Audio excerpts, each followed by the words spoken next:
ámbitos, no solo para atender a mujeres, a víctimas, etcétera, sino también desde aquí fomentamos desde el Centro de Documentación María Zambrano, que ya me ha comentado Anabel que estaba ya hablando de él, y bueno, que tiene una labor también muy importante de cara no solo a trabajar por la mujer y el género, sino pues ayudar, digamos, pues también al mundo de la cultura, etcétera. Para nosotros la escritura y la lectura son herramientas muy útiles para ayudar a muchas mujeres.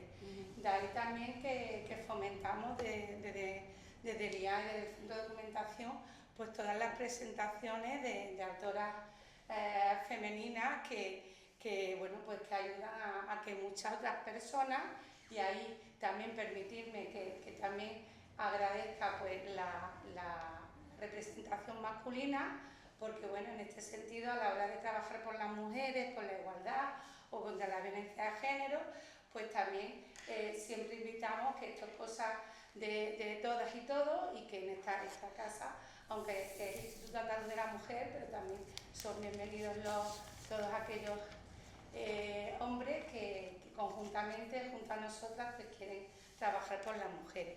Yo no me quiero enrollar mucho, no sé si Anabel, como directora del centro, ha hecho alguna presentación o va a hacer algo. No, yo lo que estábamos diciendo, que el Centro de Documentación María Zambrano funciona como biblioteca pública especializada en mujeres y género, y que no solo presta libros con carácter individualizado, sino que también presta libros, como estábamos diciendo hace nada, para clubes de lectura, pues si tenéis algún club. Tenemos más de 160 títulos de 20 ejemplares cada uno a vuestra disposición. Está en la página web, luego si queréis me preguntáis y os digo que está a disponibilidad también online, que es una alegría que haya venido, que una obra de Gertrudis presentó en la ¿Cuántas biblioteca? obras tiene? Aunque ahora no los contaréis. Allí todo. Allí es todo. Tres, esta es la tercera, ¿no? No hay dos sin tres y no hay tres sin cuatro. Y dejaré aquí... Agradecer no solo a Gertrudis, también a Elena, porque bueno, estas presentaciones, y me consta por lo que me han contado también con una gran trayectoria en corrección de libros, etcétera, y de obras. En ese sentido yo creo que vamos a enriquecernos mucho con la presentación y esa charla que de las dos vamos a disfrutar. Yo no me quiero enrollar porque aquí las protagonistas son ellas, pero de verdad agradecido, y aquí tenéis siempre vuestra casa. Muchas gracias. Muchas gracias. Sí, no, que comentando que estamos hablando, y también con Mercedes, con vosotras, de que María Dueñas, que también acaba de sacar otra novela, y también geográficamente y temporalmente también, sí, el tiempo entre costuras está bastante relacionada con el despertar de África. Y en una entrevista reciente decía María Dueñas, a propósito de su última obra, por si un día volvemos, decía: las mujeres a lo largo de los siglos se han cuidado unas a otras cuando lo necesitaron. Es una novela histórica, es una novela de mujeres, es una novela de amor, y pone de manifiesto la sororidad, la compañía que nos hacemos las mujeres entre nosotras. Y Gertrudis Rodríguez Medina, la presenta bien acompañada de Elena Marqués, vamos, una presentadora de lujo. Elena es licenciada en Filología Hispánica, máster en Estudios Avanzados de Literatura Española e Hispanoamericana por la Universidad de Barcelona, trabaja, como ha dicho Mercedes, como correctora de textos, ha ganado entre otros premios Relato Corto Paso del Estrecho, el premio San Jorge, Ciudad de Huesca, el premio que tiene tanto prestigio de Ciudad de Barbastro, de Manuel. Ahí he sido finalista. Bueno, casi. Bueno, y un premio, el premio Fernando Lara, finalista también. Ha publicado cuentos, poemas, microrelatos, microteatro. Entre novelas Año Sabático, La Casa, libros de relatos, por ejemplo La Nave de los Locos. Ha participado como jurado en diversos certámenes literarios, impartido conferencias en centros cívicos y, bueno, en fin, termino. Crítica literaria, y la crítica literaria no solo la realiza a través de sus charlas, sino que también en revistas, como por ejemplo cito Estado Crítico, Culturamas y Doctor Felo, entre otras. Pues muchísimas gracias, Gertrudis, muchísimas gracias, Elena. Gracias a ti.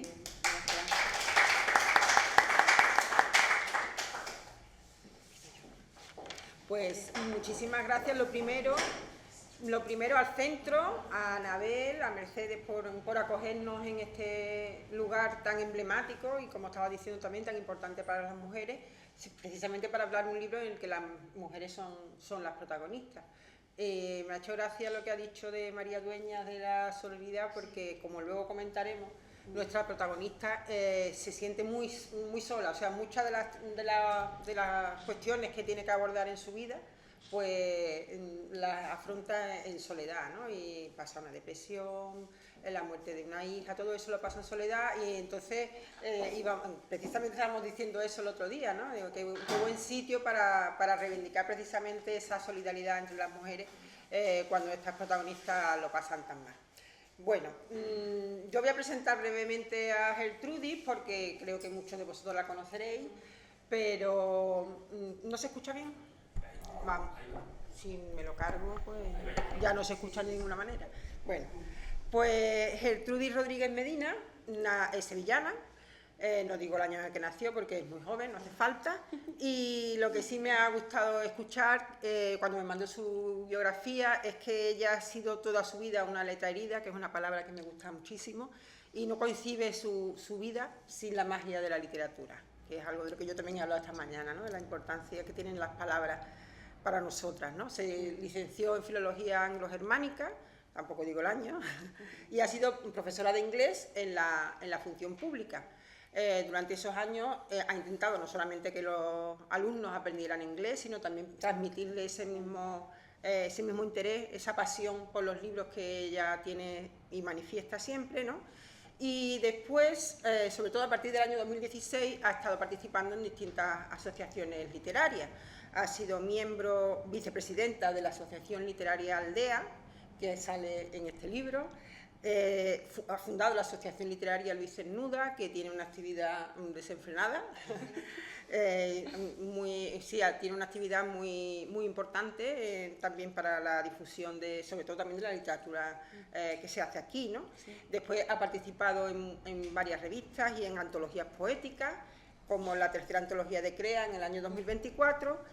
Y ahí detrás, como le he comentado a Mercedes, está su obra completa. Dice que en 2016, tras 12 años de investigación, que se dice pronto, ¿no? Hizo ese primer libro que se llama El sueño de Morelia, Memorias de una infancia en el exilio. Tengo que leer el subtítulo, que es importante. Y trata precisamente eso, ¿no? De esos niños que fueron enviados fuera, a México, para evitarles los destrozos anímicos también, ¿no? De la guerra civil. Y tiene también como característica que cada capítulo empieza también con algún poema de algún poeta en el exilio, que desgraciadamente pues ya sabéis que fueron muchos, ¿no? Femenina también. En 2020 presentó este libro. Como le cogió la pandemia, pues puede ser que haya pasado también un poco más desapercibido. Y también la protagonista, en este caso también es mujer, sevillana, y ahora después desvelaremos de quién se trata. Y también aparecen muchos poemas de poetas del siglo XX y alguno propio y alguno de alguien de la que vamos a hablar, ¿no? Después, en el año 2023, pues presentó un poemario muy especial, Poemas para Cristina, en el que plasma su proceso de elaboración del duelo con la muerte de una hija, y ahí, pues claro, expresan todas las formas de sentimientos, de emociones, de reflexiones. Y también yo creo que lo más importante, ¿no? Porque es verdad que es mucho sufrimiento, pero también es un libro de agradecimiento a la vida, ¿no? Y a su vida en concreto. Pero bueno, nosotros vamos a hablar hoy de El despertar de África. Lo primero que me gustaría decir es que es una novela que es muchas novelas. Me gustó el prólogo de Raquel del Pozo, porque es verdad lo que decía, que es muy difícil de clasificar, ¿no? Porque por una parte empieza la historia en Sidi Ifni, que es una ciudad que fue colonia de Francia y luego pasó a ser española, está en la costa occidental de Marruecos, bastante lejos, y se narran también los enfrentamientos que hubo en esa zona, en la zona de Sahara, previos a su independencia, unos enfrentamientos de los que el régimen intentaba pues hablar lo menos posible. Luego la protagonista se traslada a la península, concretamente a Sevilla, entonces pues nos narra prácticamente toda la historia hasta la transición, ¿no? Entonces pues podríamos decir prácticamente que por esos rasgos pues es una novela histórica, ¿no? Como se desarrolla, ya he dicho, en una parte en África, pues incluso hay un subgénero que se llama literatura colonial, novela colonial, y también a lo mejor podría caber dentro de eso. Después, por otra parte, cuenta la vida de una mujer, bueno, pues entonces podemos decir, pues es una biografía, ¿no? En esa biografía se me ha olvidado comentaros una cosa muy importante también, ¿no? Cuando se traslada a Sevilla, habla también de toda la vida cultural de Sevilla, nos habla de aldea, nos habla de otras asociaciones de Itimad, y nos habla también de la carbonería, como ese centro que ya cada vez añoramos más, ¿no? Porque no es lo que conocíamos antes, que hemos hablado de esas nostalgias, ¿no? Después también hay una historia de amor, que siempre es importante, y después también he comentado que con el hecho de esa primera parte que se desarrolla en África y habla incluso de tribus que no conocemos y de costumbres que no conocemos, pues también tienen una parte como de libro de viaje. Es verdad que ahora mismo casi nada nos resulta extraño, ¿no? Porque ya viajamos casi prácticamente a todos sitios, ¿no? Pero en esos años hay como un choque cultural muy importante que ella también nos transmite muy bien, ¿no? Y después, otro elemento importante es que también es un libro muy reivindicativo. Es un libro feminista, pero también nos habla no solamente de las costumbres que había, de la sociedad machista que había entonces, en la que las mujeres pues no tenían, digamos que salían de la casa del padre para ir a la casa del marido, y también nos habla de otras costumbres, ¿no? de lo prohibidas que estaban las mujeres por la religión, o incluso otros hechos que a mí cuando me los contaban yo decía, ¿pero qué estás contándome? Como que en los colegios había como dos puertas para que los niños que entraban por una eran los niños becados, digamos, y entraban por una puerta, y los niños de pago pues entraban por otra. Era algo que nos resultaba un poquito llamativo. Entonces, como estás viendo, la novela tiene muchísimos ingredientes muy interesantes para estar hablando de ella mucho tiempo, pero bueno, vamos a empezar por el principio, como se suele decir, ¿no? Aquí tenemos esta novela con una cubierta que ha hecho su hija, Irene, que es preciosa, también ha traído un bolso que tiene el mismo diseño de la cubierta y es muy significativo, ahí está relleno. El merchandising, ¿no? Se llama eso, el merchandising está también funcionando. Pero a mí una de las primeras cosas que me llamó la atención es el título, es un título muy hermoso. Y uno piensa enseguida, después de lo que os he contado de Sedif y eso, bueno, dice, pues ya sé de qué va la novela. Pero realmente el título tiene un significado más profundo. Entonces, si te parece, vamos a empezar hablando por ahí, ¿vale? Vale, bueno, primero voy a agradecer estar aquí, que estoy muy emocionada porque es una novela que sí es verdad, la verdad es que sí que es reivindicativa, y estar en el Instituto de la Mujer pues es un privilegio para mí. Y muy agradecida por la asistencia de tantos amigos que están aquí arropándome. Pues mira, Elena, muchas gracias por tu presentación tan bonita. Y el título, bueno, vamos a ver, sí, el título tiene... me gusta mucho jugar con las palabras y tiene un doble significado. Porque el despertar, bueno, es curioso porque el primer libro era El sueño, y este me salió El despertar, y digo el sueño, el despertar. ¿Verdad? Pero bueno, el despertar siempre alude a algo como un despertar de la conciencia, un punto y aparte, un punto de inflexión de algo, ¿no? Entonces, la historia que realmente es el germen, el origen, es el episodio que la protagonista le ocurre en África. Pero también África es un nombre muy común dentro del ambiente de personas, militares africanistas y personas que habían vivido en las colonias o protectorados españoles en el África Occidental Española, en la OE. Y de hecho yo tengo una prima que se llama África, que bueno, ahí un poco los nombres están un poquito camuflados, pero en este caso sería la hija de este Mariano, que es el hermano de la protagonista, que no era militar, pero al estar viviendo una temporada en África, la hija que nació allí le puso África. Me sirvió para ponerle el nombre de África a la hija de la protagonista, con lo cual alude al episodio histórico, que es la reivindicación, o sea, el empezar a sentar las bases de la descolonización de los años 50, tanto de España como de Francia, de la parte de África, del Sáhara y tal, y el despertar de la conciencia de la niña, de la joven África. Entonces, África como continente y África como mujer. Sí, sí, es un nombre, el título es muy sugerente. Antes, entre las características que he dicho de que es un libro reivindicativo y eso, no he comentado que igual bueno, lo he comentado muy por encima, que también tiene muchos elementos líricos, ¿no? Se abre, yo creo que con un poema que cuando veo la firma digo Gertrudis Fajardo, Medina Fajardo. Medina Fajardo. Y claro, dice uno, entonces hay poemas también de tu madre. Sí. Si te parece, vamos a empezar entonces a hablar de a quién está dedicado este libro. Claro. Yo creo que es lo importante, ¿no? De quién, qué vida es la que se cuenta aquí, porque además una de las cosas que me llamó la atención, sabiendo el tiempo que se llevó, por ejemplo, para documentarse con El sueño de Morelia, que también está basado en una historia familiar, pues digo, bueno, es que tú podías haber hecho un ensayo, podías haber hecho una autobiografía, sin embargo te has decantado por la novela, ¿no? Sí, sí. Bueno, en realidad, cuando escribí El sueño de Morelia,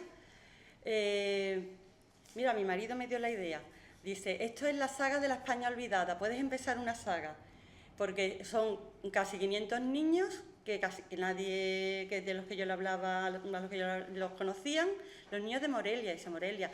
Dije 1000 veces, Morelia, capital de Michoacán, niños que se llevaron de toda España a México en el año 37, cuando llegaron en el 39 ellos ya estaban allí, de hecho se peleaban con los otros, con los gachupines, que venían con los hijos de los republicanos, eran un poco, total que esta España olvidada, y ahora me encuentro con una historia denominada La guerra oculta de Franco, en la que me sorprende muchísimo que en la península no se conociera contemporáneamente. La gente no conociera que en Francia, o sea, en África se estaba librando una guerra, porque había una censura atroz en los periódicos. De hecho, se calificaba como trifulcas, conflictos, porque a Franco no le interesaba decir que se les estaban rebelando. Una dictadura, siempre el ocultismo, el oscurantismo es lo que impera, ¿no?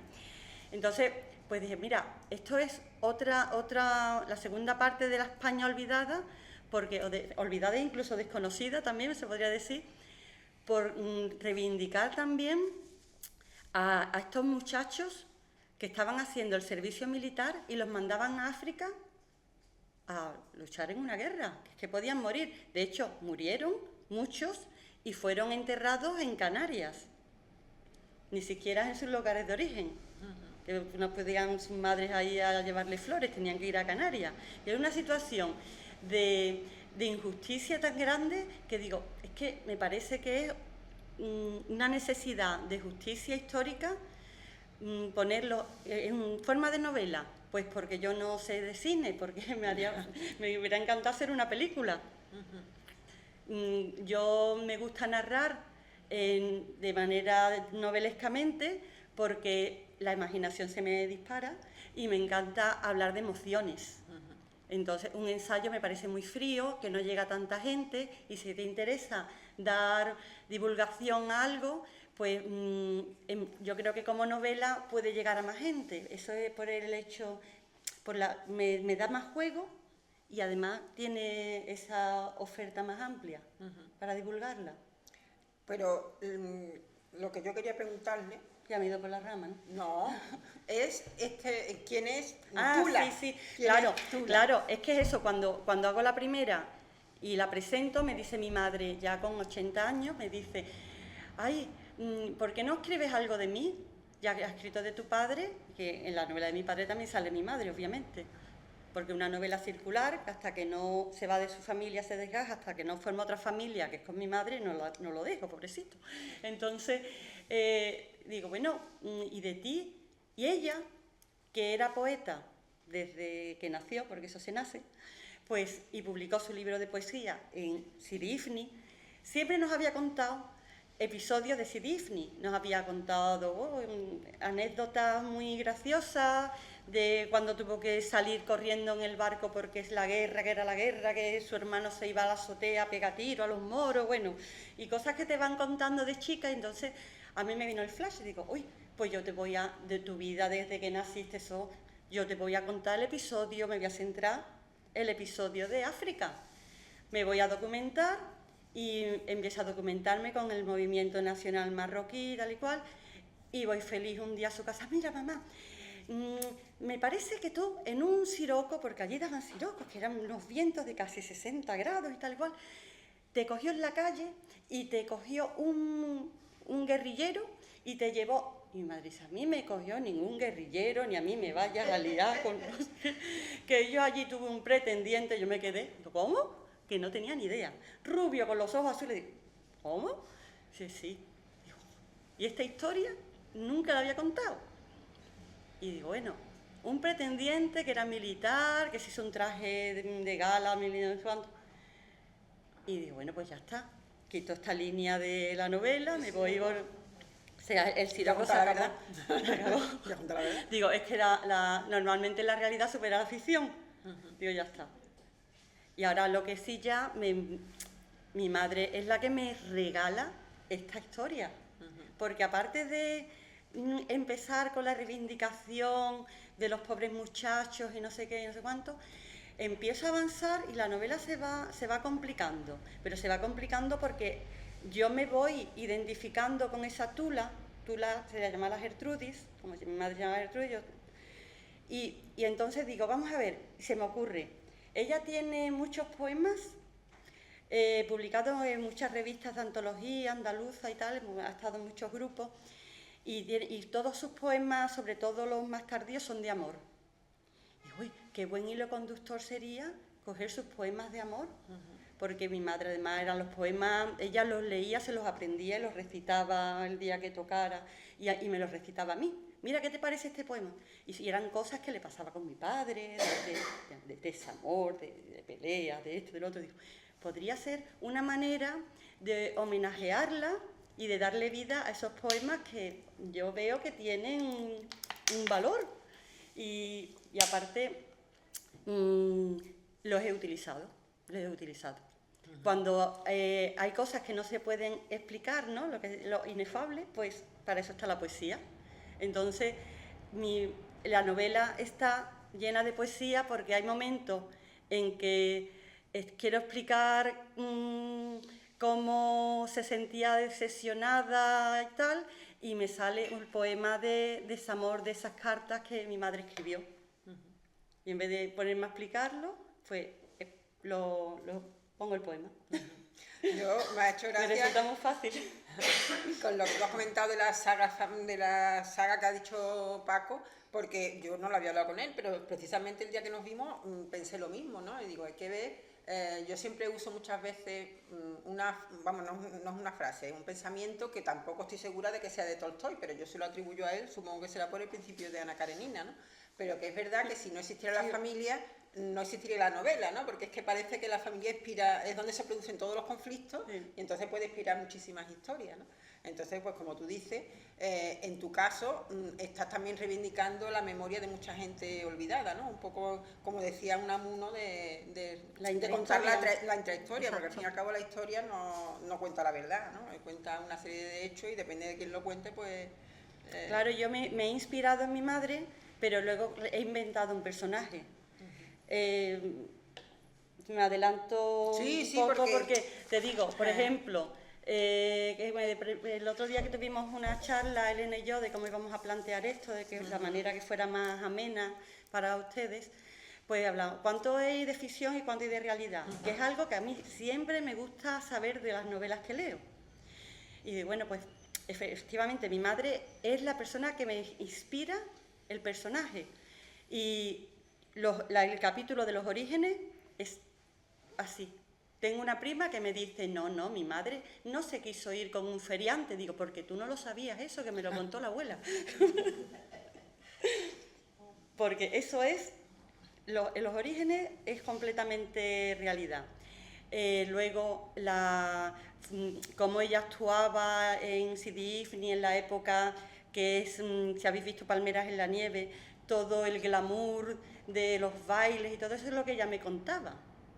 Eso sí, el casino militar, la operación cuñada, que llamaban a las jovencitas de las cuñadas, la operación cuñada de la hermana del marido de ella, para casarlas con un militar de alto rango del casino, porque claro, las muchachas y en esa época eran pues carne de casamiento, ¿no? Sí, claro. Tenían que estar ahí abocadas a eso, de lo cual se revela mi madre, y eso sí es verdad.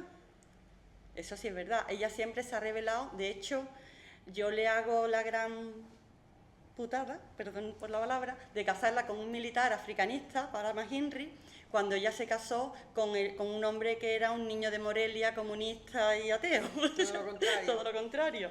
Nos tuvo a 4 o 5 hijos, la última hermana mía se murió al nacer, y en este caso tuvo a 2 hijas. Pero los orígenes son...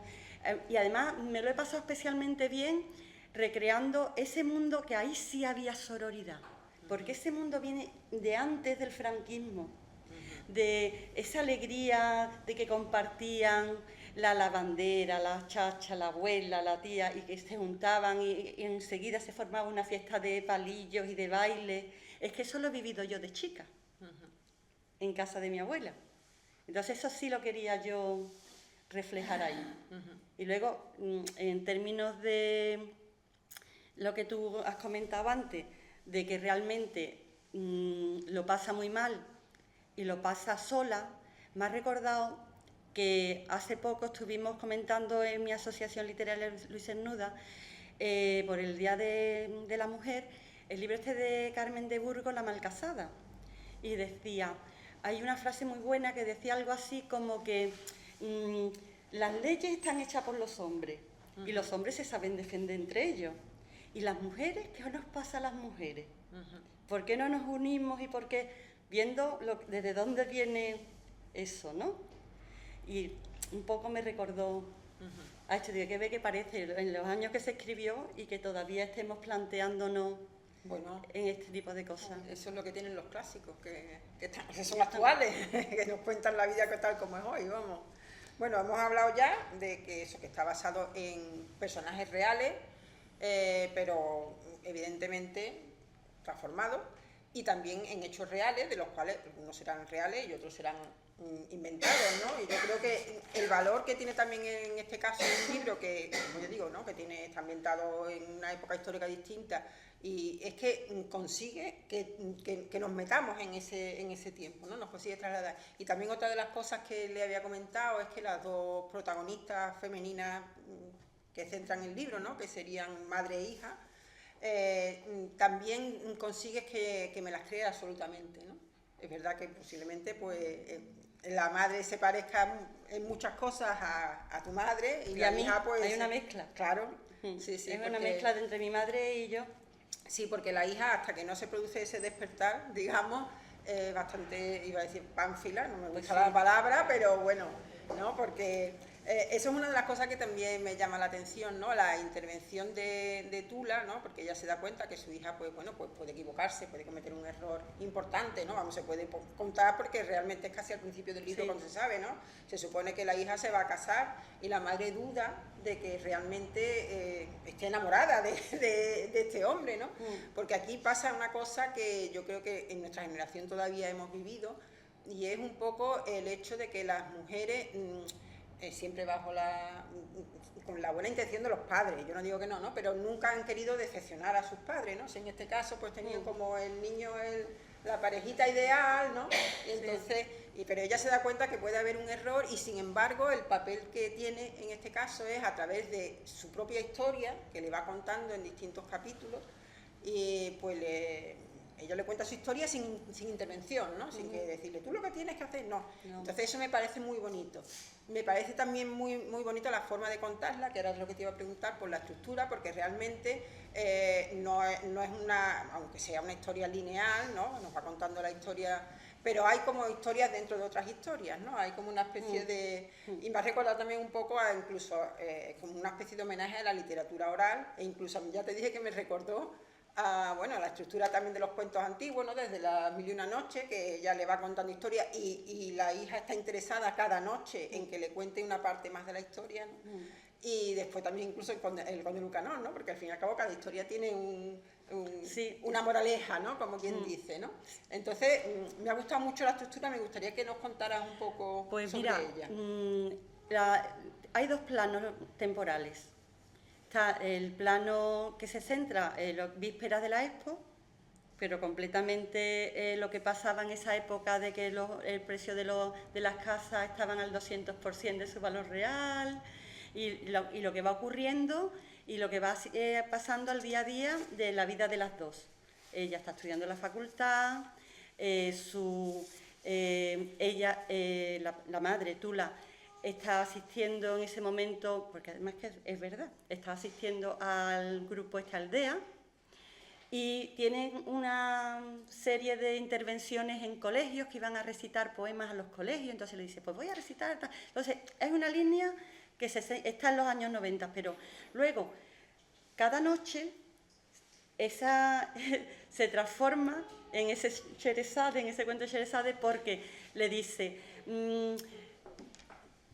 hija, porque no tengas tanta prisa por casarte, porque todo estaba abocado, que eran los padres amigos, militares, los niños sabían que iban a así juntos, y había habido un momento de inflexión de que ella había saltado a la facultad, había elegido Bellas Artes, había visto otra manera de vivir, otra manera de ver, y la madre estaba viendo el conflicto, porque ella a la vez estaba intentando amoldar a eso que se esperaba de ella. Entonces, ¿cómo le vas a decir a un hijo que no haga una cosa para que la haga antes todavía? Entonces, pues yo creo que va a ser el momento de que yo le cuente a mi hija, darle mi versión auténtica, porque claro, la versión que tiene en los años 90 de esa madre, completamente amoldada a las circunstancias de un matrimonio con ese militar, fría.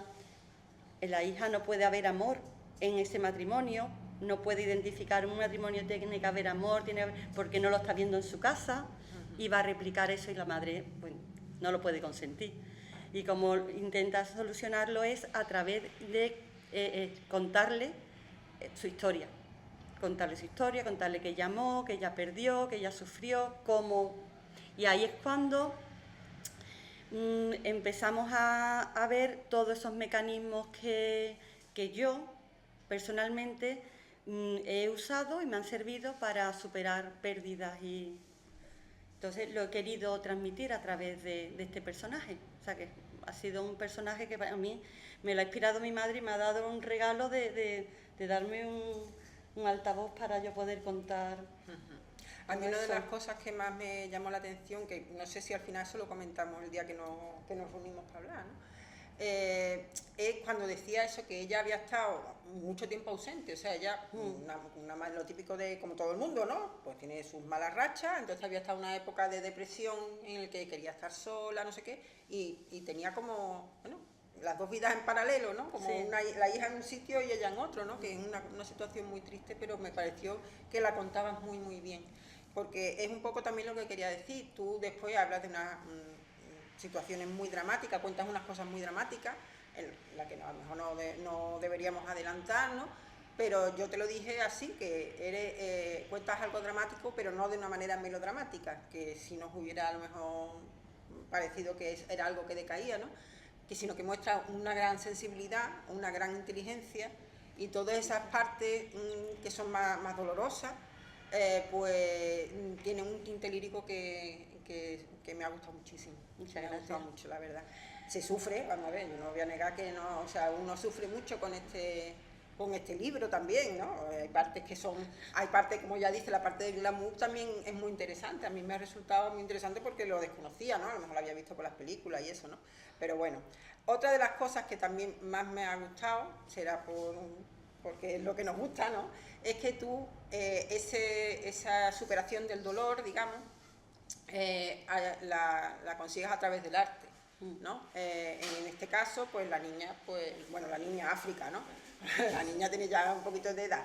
Pues África, digamos que se decanta por la pintura, es la forma de, digamos, de expresarse en la pintura, igual que la de su madre en la literatura, ¿no?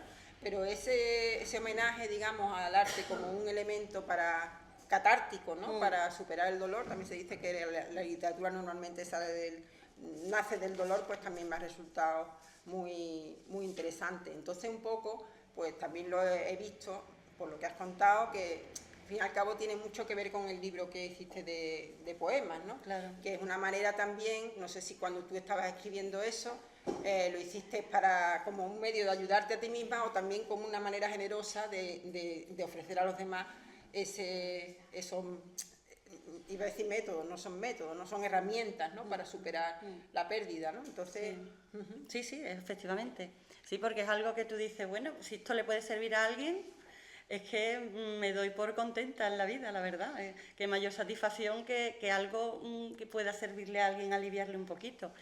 De hecho, con el poemario he recibido la satisfacción, por ejemplo, hay una psicóloga en Córdoba, ¿no? Me parece que era, que lo está utilizando como terapia para una madre que también perdió un hijo.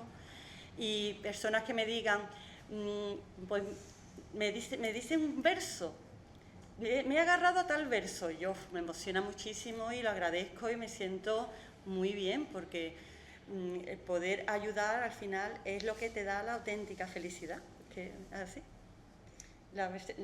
es lo que más te puede llenar. Y en este libro, pues lo que yo he podido ver es que cuando ves lo absolutamente horroroso y terrorífico de la vida, el infierno más absoluto, como es la pérdida de un ser querido, más de un hijo, pues cuando has tocado fondo, que no te queda otra que ver algo de belleza, de luz en la vida. Y creo que el arte tiene esa función. Por eso he metido el personaje del violinista, porque no lo quiero centrar solo en la literatura, no quiero decir, no, es que son solamente las personas que tengan el don de poder escribir, no. El violinista, cuando se le muere su mujer y ve que su hijo pues no tiene capacidad ni de cuidar a su hijo, pero él está ya, bueno, para quitarse la vida y se le viene el rostro de su hijo y dice que no puedo ofrecerle a mi hijo esta porquería de hombre, a mi hijo le tengo que ofrecer lo mejor de mí. ¿Qué es lo mejor de mí? La música. Pues voy a intentar ser el mejor violinista, ¿sabes? Intentar sublimar eso que sabes hacer bien o eso que te gusta. Yo lo he dicho a través del arte porque es lo que a mí me ha servido. Te salva. Pero lo dijimos, el arte nos salva. El arte nos salva, exacto. Antes hemos hablado muy por encima, porque ahora hay un tema que me interesa más, vamos a empezar por ahí, que es el del amor. Hemos comentado que también hay una historia de amor, que tú has dicho que conociste mucho después y la habrás transformado para que sea una cosa distinta, ¿no? Pero a mí me llama la atención, pasa como con todo, ¿no? Y te lo comenté, digo, hay como un amor que cuenta de juventud, que como todas las cosas que no llegan a terminar, pues está idealizado, ¿no? Y después el que tú estás contando ahora. Entonces me gustaría que nos hablaras de eso, de cómo has elegido esos dos amores, cómo has descrito esos dos tipos de amor, porque me parece muy humano. En realidad son tres, cada uno a su manera.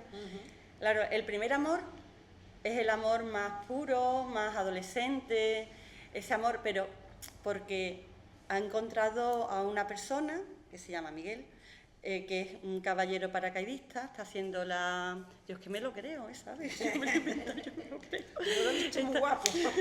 Está haciendo las milicias universitarias y es un idealista. Y en eso pues me he inspirado en mi marido, porque es físico, es astrónomo, Miguel.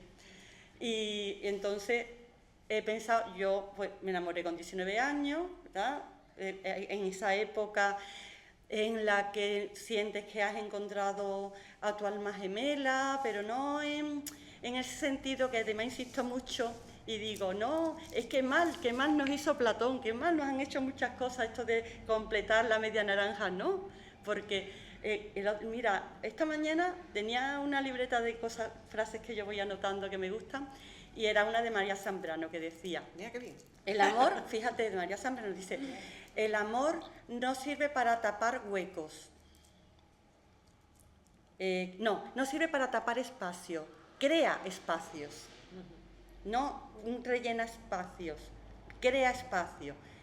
No es que entonces, no es que uno vaya a suplir las carencias del otro, porque no sé, no, eran dos personas que se entienden, se complementan, pero de una manera estando completos el uno y el otro. Por eso digo, pongo el ejemplo este de lo que decía Platón, que éramos seres monstruosos con doble, hermafroditas, ¿no? Que se partieron y luego siempre se están buscando. Pues no, eran completos tanto él como ella. Entonces, dentro de esas conversaciones que ellos pudieran tener, que en esas edades, Tula tiene 19, 20 años, porque cumple los años cuando está allí, pues son de 19, 20 años, que es la edad que yo tenía, con la que yo hablaba también con mi marido, con esa edad, que hablábamos de la asistencia de Dios, yo me acuerdo que yo hablaba y algunas cosas me removían tanto que me hacían hasta temblar.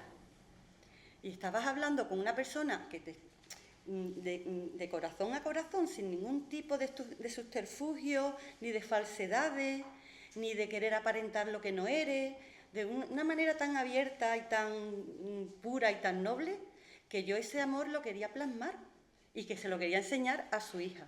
Y quiero enseñárselo a mi hija Irene cuando lo lea. Si algún día lo leo, porque existe. Entonces, ¿cómo podría haber evolucionado? Pues no sabemos si se habría asentado o no, porque desgraciadamente lo pongo de ejemplo de los muchos soldados. Creo recordar que hay 60 personas, 60 soldados desaparecidos que podrían ser o prisioneros o simplemente se perdieron. Y en el acuerdo de Sintra que se firmó con Franco, en la no guerra, no se hablaba de prisioneros. Y claro, si no hay guerra, no hay devolución de prisioneros. Y claro, yo lo quise, lo condené, pobrecito, porque necesitaba seguir explorando otros tipos de sentimientos, de emociones, porque claro, si se ve todo tan perfecto, no hay conflicto y no hay novela.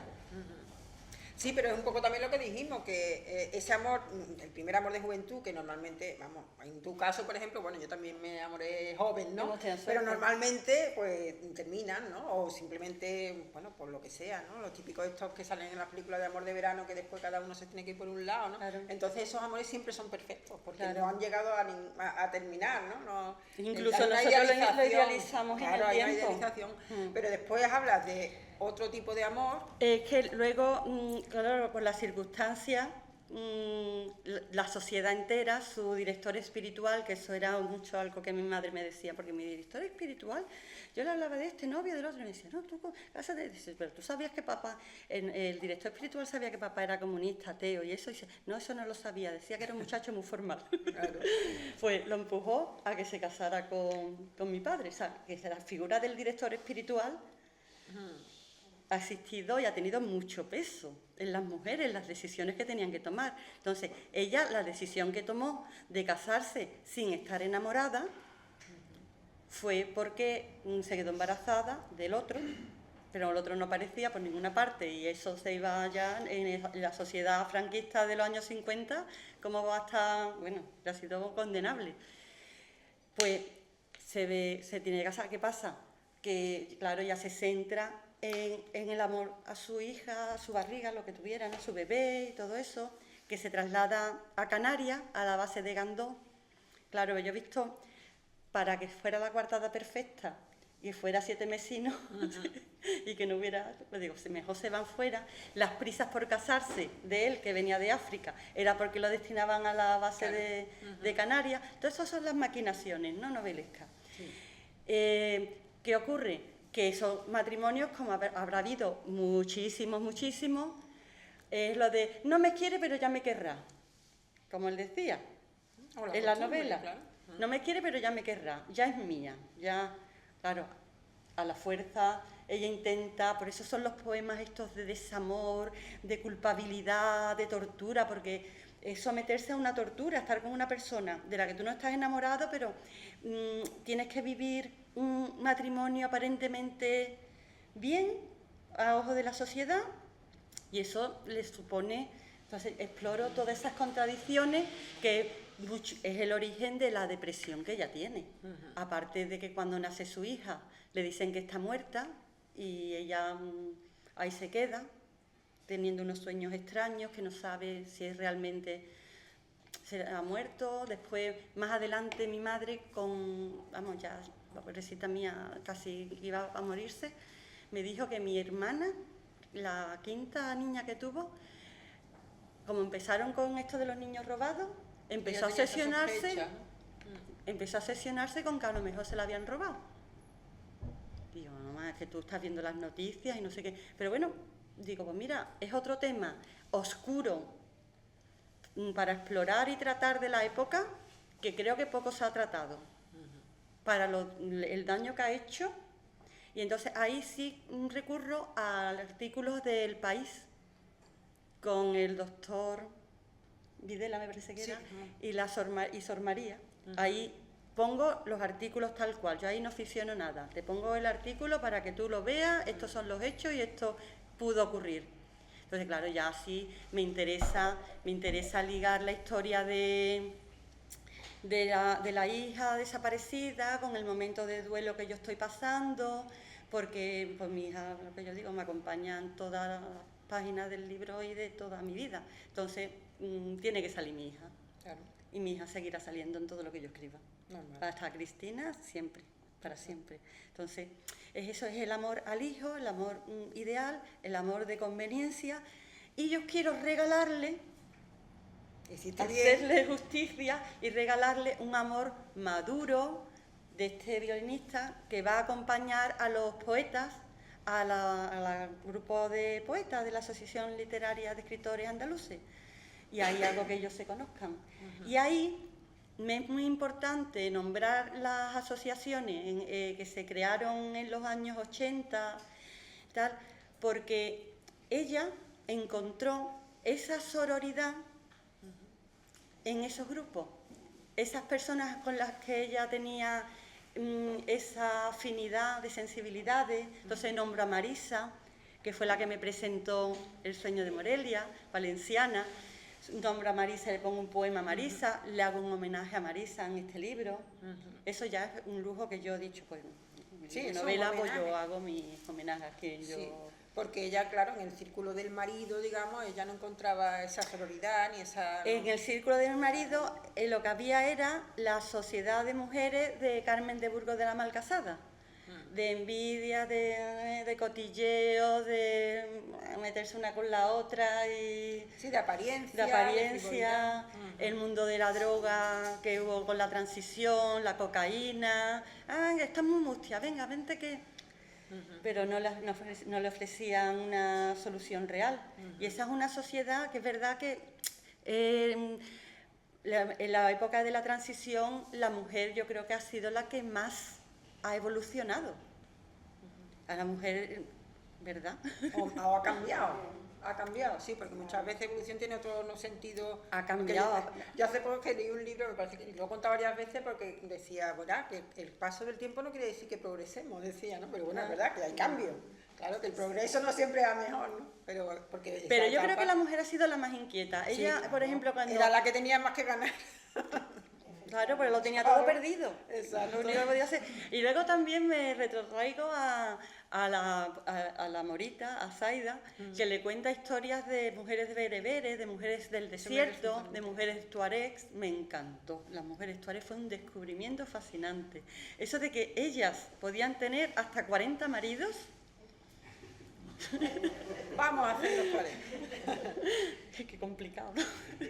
Pero bueno, que tenía... Y estuve investigando mucho y tengo ahí alguna nota a pie de página que dice que de momento no están subyugadas por el Islam, pero el Islam está intentando acabar con todo eso. Terrible. Porque ese reducto, ¿no? Como hay tribus que a lo mejor hay en el Amazonas, ¿qué tal? Son reductos de mujeres muy aislados, pero eso tiene sus minutos contados.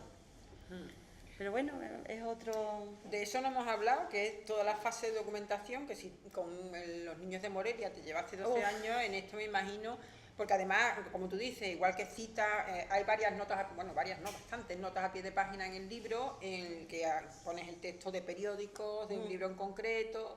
Entonces la fase de documentación ha tenido que ser también, aparte de entrevistas, ¿no? Porque tú ya estás diciendo, bueno, Sí. has hablado con tu madre, con otros familiares, ¿no? Entonces, incluso una de las cosas que yo he pensado, sobre todo en la primera parte, me imagino que habrás encontrado incluso censura, ¿no? Un poco de censura en algunos aspectos. Bueno, mira, escribiendo este libro conocí a Manuel Chávez Nogales. Que no lo habías leído todavía. No lo conocía porque esto, claro, empecé en el 2016, después cuando fue el centenario y tal y cual, ya salió en la Feria del Libro, no sé, pero tiene un libro muy bonito que se llama Ifni. Y me lo empapé. Claro, no, pues ahí salgo las historias del sultán azul, del sultán rojo, rojo no gordo, del sultán gordo, el sultán azul, de donde salen los de los hombres del desierto, y el coronel Capaz. Todo eso, la verdad es que Manuel Chávez Nogales me encantó el estilo, me bebí el libro de él, después he querido seguir leyendo lo que iba encontrando de él, y fue un regalo que me ha hecho la documentación de este libro. Claro. He conocido personas de una valía extraordinaria. Quiero recordar, por ejemplo, a Enrique Utrera, sanitario, que estuvo en la guerra y gracias a él muchos soldados pues no lo pasaron tan mal como podrían pasarlo por consejos que dio él. Y otro señor que me contaba con muchísima gracia que como salían de la base de Canarias, los reunían en Canarias, pues me los metieron en un hangar y los tenían allí metidos, yo no sé, no me acuerdo cuánto me dijo que habían estado, porque esa anécdota no la cuento ahí ni siquiera. Estuvieron como encerrados y dijeron, bueno, a ver, los que se presenten voluntarios para Marruecos pueden salir ya. Después de tenerlos allí encerrados, claro, estaban deseando irse, pues se presentaron voluntarios, la manera de ecuacionarlos, ¿no? Y me contó también que habían estado en el barco de Canarias a Ifni dando vueltas porque se le habían estropeado o estaban ya estropeadas las radios de telecomunicaciones y dando vueltas, se les acabaron los víveres, dice que iban corriendo detrás de las ratas para comérselas, comiéndose los cinturones, que lo pasaron fatal y ni siquiera habían llegado a la guerra. Se habían quedado en el barco dando vueltas. De unas anécdotas curiosísimas. O sea, que ya el libro hubiera sido de 500 páginas y tampoco era cuestión. Era simplemente utilizar la historia como trampolín a quien quiera documentarse, que busque ensayos, que busque libros de historia, pero como novela es simplemente dar unas pinceladas, esto ocurrió, por eso no es un ensayo, Claro. es una novela. Y yo creo que cuando tú quieres poner el foco en un episodio, pues tampoco es cuestión de atiborrarte de datos, simplemente dar esas pinceladitas. Y luego los caballeros paracaidistas también son, claro, imagínate, súper mayores, ¿no? 80 años, pero con una nostalgia, claro, como que allí tenían triple paga, todos los privilegios que en España ni se conocían. Tenían una sociedad montada allí, increíble, pues estaban súper orgullosos. Está El Rincón de Ifni, es una revista también que llevan nostálgicos, están continuamente publicando, muy viva, ¿eh? Si alguien tiene curiosidad por documentarse, también lo pongo en pie de página. ¿Pero todo eso lo has hecho, vamos, que has ido a la biblioteca o ha sido... o una cosa A muchos te ha llevado sitios a otra, ¿no? No se suele claro, decir. exacto. He ido, lo primero que fue a una librería a buscar, a ver cómo era la flora y fauna del desierto. Eso va a empezar porque yo me imaginaba los camellos. Lo primero, conocer el espacio. El espacio. Leer libros de fauna y flora y tal.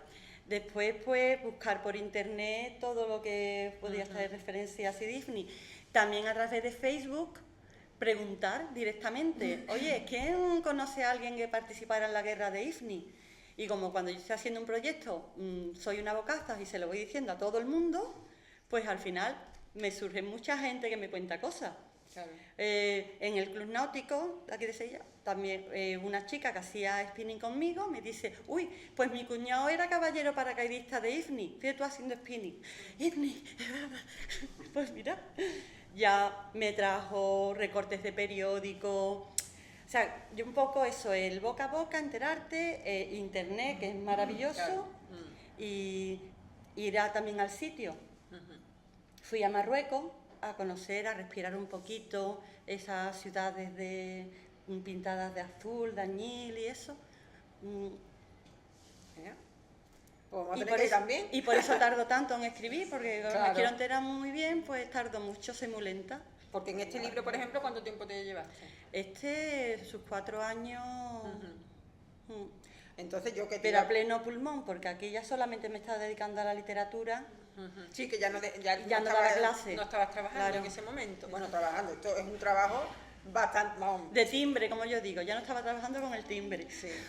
No, pero ahora precisamente ya como, vamos, yo no sé si vosotros queréis preguntar algo, por supuesto estáis en vuestro derecho, pero que queríamos también terminar esta charla, porque tampoco os íbamos a desvelar todo el libro, ¿no? Porque sería un poquito, aunque ya digo que verá, esto pasa como yo siempre lo digo de la literatura, o sea, si tú ves una serie y te cuentan el final, dices, ya está, se acabó. Pero evidentemente con la literatura no pasa, en el proceso de la lectura es el que disfruta, muchas veces te da igual saber el final, ¿no? Yo siempre pongo de ejemplo el libro de García Márquez, en el que sabes desde el principio que a Santiago Nazar lo van a matar, Crónica de una muerte anunciada, y entonces un lector poco lector diría, pues ya no me lo leo, ¿no? Porque ya me sé el final. Pero además yo le hago que le pasen cosas, ¿eh? Le pasan, Claro. hay más amoríos por medio, Hay hay mucha un tal acción. Oscar, hay tal. Hay acción. Sí, hay acción. Hay acción, Hay sí. cosas porque me acuerdo que mi suegra es muy lectora de novelas y dice, a mí me gusta que pasen muchas cosas. Y digo, Hombre, claro, además que ten en cuenta que es una vida entera, es una vida tienen que entera. pasarle muchas cosas. Sí, sí. Pero bueno, yo lo que quería era sobre todo preguntarte, porque claro, evidentemente, si me estás diciendo que en lo del sueño de Morelia tardaste 12 años y en este 4 o 5, pues para el próximo, ¿cuánto tiempo tenemos que esperar, no? Que tenemos que esperar, ¿no? O sea, que quería saber cuáles son tus proyectos ahora mismo. Pues voy, es verdad, voy muy lenta. Bueno, porque ahora mismo estoy en la fase de documentación. Ahora me estoy documentando sobre todo las mujeres. Las mujeres, me parece, es que la literatura siempre ha sido tan masculina, los personajes siempre eran hombres y la sensibilidad de la mujer y las cosas que nos pasan a las mujeres me parece que están poco contadas. Aunque cada vez se están contando más, pero bueno, a mí es que me apetece contarlas. Entonces, tengo otra vez la familia, aunque ahora esta vez política. La tía de Paco se fue muy jovencita, con 18 años, a Alemania a trabajar. Allí conoció a otra, se iban con sus papeles, todas sus cosas, a una fábrica de galletas y vivían en una residencia. Entonces, en la residencia conoció a otra chica también de 18 años, de otro pueblecito muy perdido, de algodonales, muy tal. Y me parece tan fuerte, ¿no?, el contraste de esas niñas de pueblo, a irse a Alemania, lo que se encontraron allí, las vidas que llevaron. Y estoy pues investigando, de momento tengo la cabeza llena de datos, porque estoy leyendo ensayos para tener una base sobre la que sustentar la historia. Y luego pues estoy persiguiendo a las personas que son ya, una tiene ya 81, 82 años, puede tener tu tía, o sea que son memorias vivas que se van perdiendo. No hay que contarla. ¿En qué época más o menos te dedicas? En los años 60. Es que además con el sueño de... Mis padres emigraron, mi madre con 18 años, te estoy escuchando. mira. Y mi madre sí me contó, yo soy de Almería, ellos son de Almería, y emigraron en este caso a Francia. A Francia. Y me lo contó, yo estudié periodismo, y lo tiene contada su historia, y bueno, y ahora mi hija con 18 años está estudiando magisterio y ha utilizado la historia de la abuela. Ajá. Le pusieron sobresaliente. Un relato, ¿no? Porque esos relatos hay que contarlos, porque Sí. es maravilloso. Entonces te estoy escuchando y digo, me encanta, porque te puede salir una historia. Yo lo que pasa son que varias Con la que se protagonistas. identificará mucha gente. además. Yo lo que pasa es que no me, aquí en Andalucía me salen novelas, hay no me mucha- salen relatos. No, pero que es que incluso esa realidad que era la de España en Sí, en sí, esos la de tiempos, 60, ahora es la de otros Sí. países con respecto a España. Efectivamente, por eso Entonces yo, se por sentirá ejemplo, mucha aquí gente identificada. Trato con muchas mujeres migrantes y yo me pongo en su lugar porque mis padres fueron migrantes, entonces tengo esa empatía que debemos de tener, porque ellas, todas las personas que migran no lo hacen por Queriendo, gusto, claro. la gran No. mayoría, entonces en ese sentido pues hay que tenerlo en cuenta. Te estoy escuchando y me parece Claro. que va por muy buen camino. Muchas gracias. Es que lo que pasa, fíjate, lo que me ha costado más trabajo de todo lo que he escrito ha sido reescribir la primera novela por Cuestión de personas, ¿no? por, De la- por- que- por incluir a mi tía. O sea, mi padre tenía 8 años, mi tío 11 y mi tía 9. Con 9 años ella era la madre iba a ser la madrecita de sus hermanos. ¿Y quién le va a enseñar a quererse a ella? Empezando por ahí. Bueno, pues cuando mi padre evidentemente me lleva hablando de México toda la vida, mi tío viene a Granada, se queda a vivir a Granada, también me cuenta toda su historia de Estados Unidos, era increíble, increíble. Pero mi tía se queda en México y no logro enterarme de su historia y no quiero inventármela, porque me puedo documentar, pero yo no me las quiero inventar porque son memorias de la infancia. Entonces, cuando consigo por fin que un primo mío me cuente todo esto en la pandemia con videoconferencias desde su rancho de Morelia, yo desde mi piso, empiezan cómo se llamaba su amiga, cómo la defendía una gata madrileña que la defendía, que no sé. Es que yo digo, con lo que yo conocí a mi tía que venía a España, la impresión que nos causó cuando vino, de americana, bueno, muy pintoresca y tal. De hecho, mi padre era pintor, le hizo un retrato de cuerpo entero, venía con un sombrero de fieltro negro, una chaquetilla negra, una blusa verde manzana, y tiene un cuadro, y todo alrededor como ondas así verdes, un cuadro psicodélico de la época, vamos, Claro. de los años 70. Claro, yo entonces tendría pues 10 años. No, ¿Qué pasa? Menos, era más chica. Más chica, bueno. El caso es que yo me acuerdo que a mí mi tía me pareció fascinante. Estuvo en mi casa de Semana Santa hasta la feria. Y después vino mi prima, también, todo lo que nos contaba.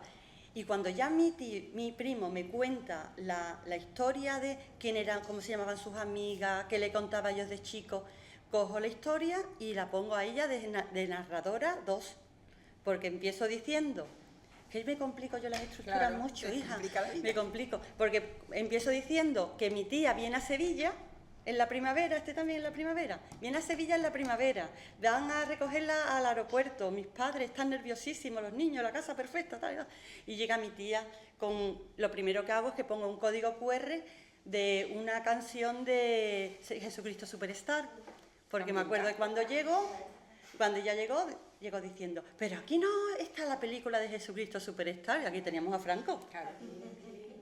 Y un poquito más tarde. Aquí más tarde, y de cómo nos habló. Entonces, he cogido en la novela, he ilustrado toda la novela con códigos QR que van a vídeos, porque es una novela muy musical. Y mi tía nos cuenta, ya te digo, me costó mucho porque cosas que habían pasado los tres, ahora quería que lo contara ella, pero desde su perspectiva femenina. Y de niña, ¿no? Y O de ya niña, claro. y de niña. Hombre, cuando llegan a mi tía, que era rubia, con unas trenzas largas, y lo primero que hacen es raparla. Y dice, ahora no me va a querer nadie. Ya no soy bonita, ya no me va a querer nadie. Porque en que les daban el valor a las niñas. Claro, las ponen. Entonces, me interesaba contar eso. Cómo a la mujer se le está otorgando siempre el valor de maternal, de belleza, pero luego a su esencia, a su autocuidado, a su enriquecimiento personal, entonces ella tiene que buscar modelos dentro de su familia. Te digo que fue coger el libro y hacer... Y rehacerlo, claro. Pero me estoy muy satisfecha con ese libro. Lo he reeditado, lo voy a seguir publicando en Amazon, pero lo he querido traer hoy y hablar este poquito de él porque le tengo mucho cariño. Bueno, pues yo creo que también eso es el momento de que vosotros, quien quiera, que ella os firme los libros, pero aquí sí quería terminar agradeciéndole que haya hecho esta obra. Para mí ha sido un regalo, para mí es un regalo que me dijera que sí se la presentaba, porque he tenido la posibilidad de leerla, y vamos, me ha gustado mucho, y entonces pues te quiero agradecer que hayas contado conmigo para esto, y quiero agradecerte ese acto de generosidad que tienes siempre con el compromiso con la literatura, y también en ese intento de contarnos cómo superar el dolor y cómo la literatura nos salva. Yo creo que eso es muy importante, que nos quedemos con eso, porque, vamos, yo siempre desde pequeña he dicho que si tienes un libro no necesitas nada más, ¿no? Evidentemente en algunas circunstancias necesitas más cosas además de un libro, ¿no? Pero es verdad que la literatura nos puede ayudar, todas las artes en general, ¿no? La belleza en general. Así que yo estoy muy contenta, muy satisfecha de estar aquí acompañándote, y muy contenta de haber leído tu obra. Pues yo te doy un abrazo. Porque... Muchas gracias, Elena. He emocionado mucho. Pues nada, si queréis saber algo más. ¿Un libro o a preguntar? ¿Quería hacer una pregunta? Sí, que siempre está... Podía aprovechar que está la autora. Aquí, si no he entendido mal todo lo que has explicado, aunque se llama Despertar de África, pero la protagonista es tú. Sí. Exactamente. Pero el conflicto, lo que mueve la novela es hacer despertar la conciencia de su hija África. La protagonista desde el inicio es tú. Aunque ese título de la hija, muy bien. Te voy a preguntar una cosilla. Vamos a ver, Dime, Pepa. yo me ha llamado mucho la atención la escritura porque me ha encantado, porque además se aleja de todo lo que es una novela clásica al uso. Lo primero, me ha encantado que vayas intercalando poemas y prosa, y la prosa tan poética que haces, que además a mí me maravilla. Muchas gracias. Y eso me ha encantado, y ya me ha quedado claro que te has documentado mucho. Lo que no me ha quedado claro es una cosa, que tú planificas la novela, haces un guión, haces una escaleta, o simplemente brújula. En la cabeza. Sí.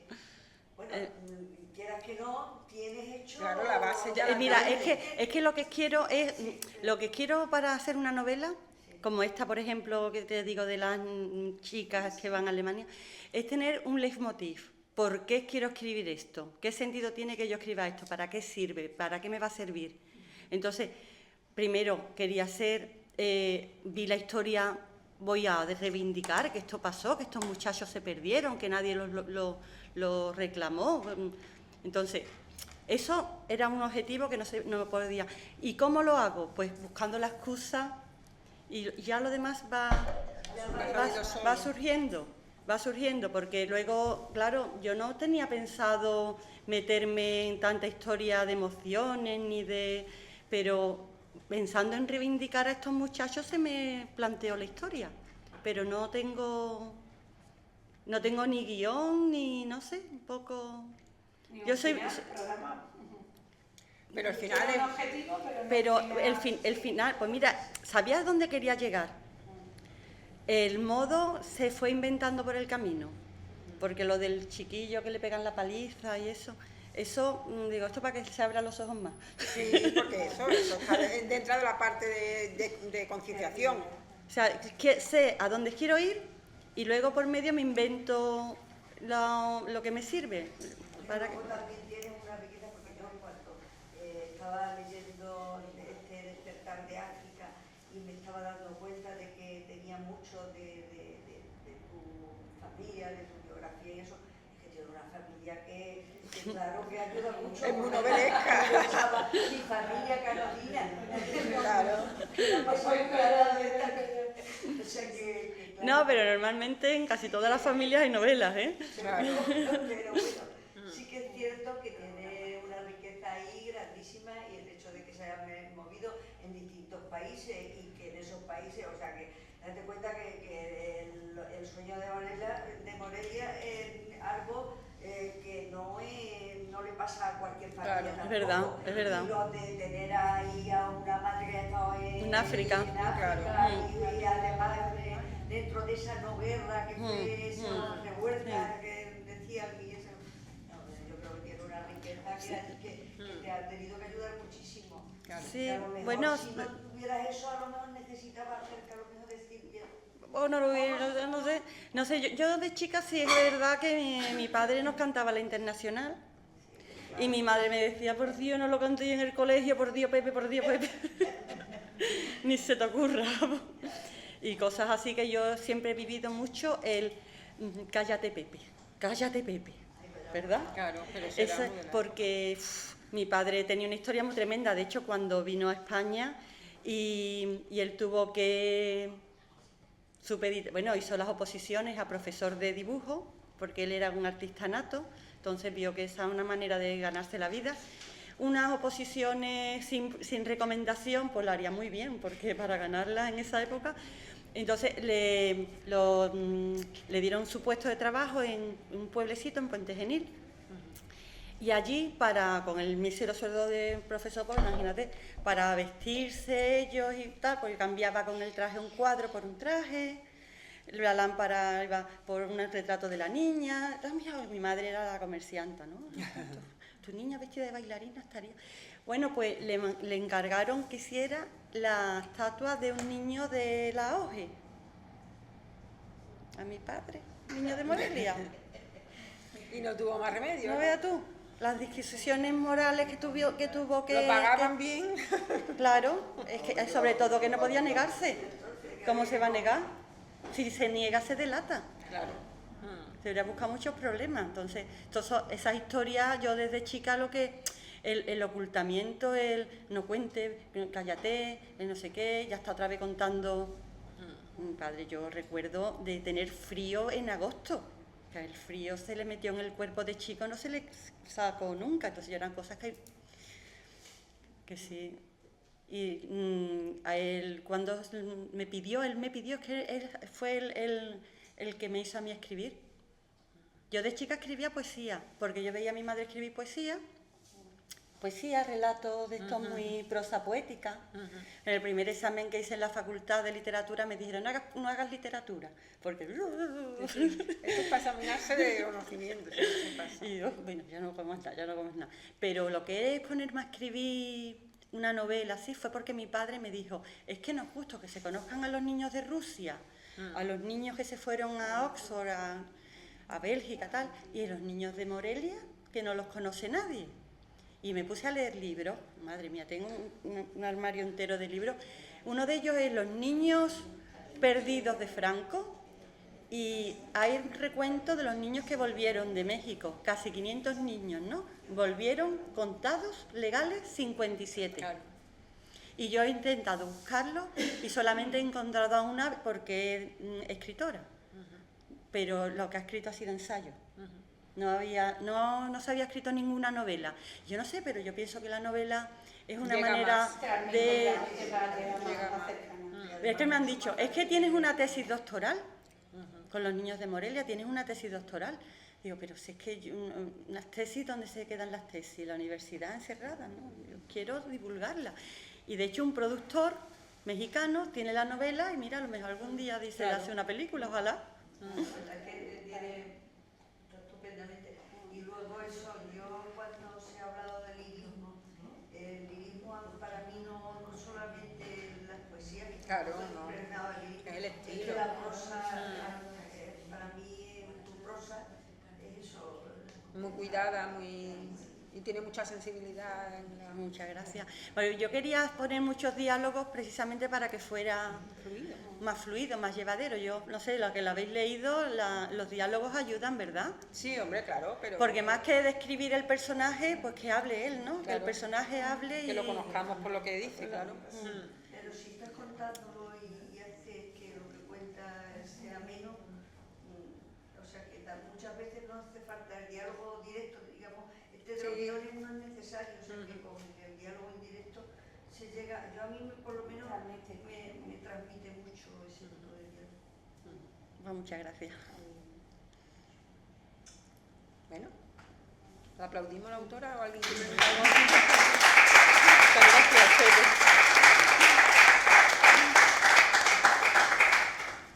Muchas gracias.